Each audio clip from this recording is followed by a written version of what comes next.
Hey guys, in this video I'm going to demonstrate the bird dog bench row.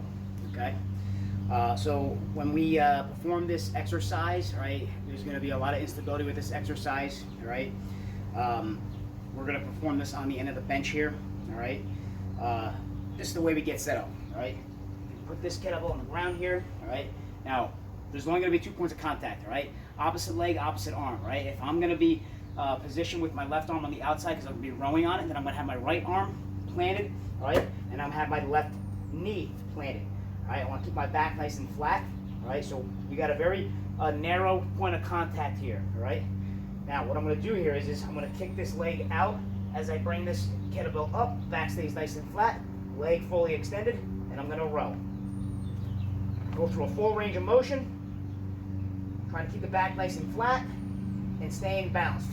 You're going to have to engage your core, keep the neck in line with the spine. Right? And it's okay if you're wobbling a little bit here, just try to stabilize as much as possible. You don't want to go super fast with these reps. You want to do them in a controlled manner. Right? You would hit your rep count, and then to hit the other side, you would turn around and repeat, right, those coaching cues for the other side. So that's the bird dog bench row.